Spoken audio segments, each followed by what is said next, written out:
요즘 우리 경제계의 화두는 구조조정입니다. 정부가 해운과 조선산업에 대한 강도 높은 구조조정을 선언하면서 주요 기업들의 통폐합 가능성이 다시 주목을 받고 있습니다.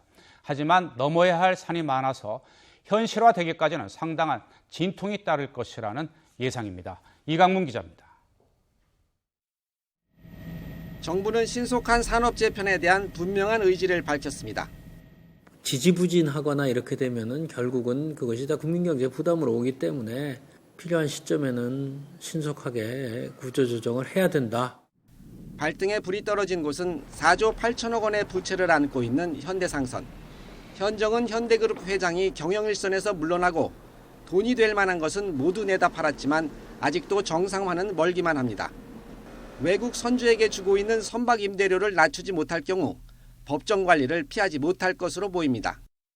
해운업계 1위인 한진해운의 상황도 좋지 못해 이동걸 산업은행 회장이 조양호 한진그룹 회장을 만나 재무구조 개선 등을 요구했습니다. 하지만 해운업 경기가 단기간에 개선되긴 어려워 결국 두 회사의 합병을 포함해 근본적인 재편이 필요하다는 주장이 나오고 있습니다. 역시 심각한 위기에 몰린 조선업도 현대중공업과 삼성중공업, 대우조선해양 등 이른바 빅3 간의 통폐합 방안이 제기되고 있습니다.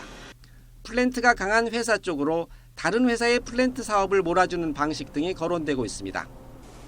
하지만 생산 능력을 유지하며 경기가 회복될 때까지 버텨야 한다는 주장도 만만치 않습니다. 정부의 구조조정의 어떤 실효성에 대한 조금 문제도 있다고 생각할 때 가급적이면 기업들의 어떤 자체적인 구조조정, 자구 노력을 통해서 하는 방법이 더 우선시 돼야 된다. 또 구조조정에 따른 대량 실업과 지역 경기 악화 등 부작용을 어떻게 최소화할지도 문제입니다.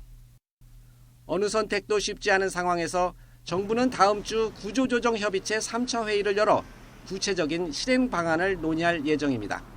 YTN 이강문입니다.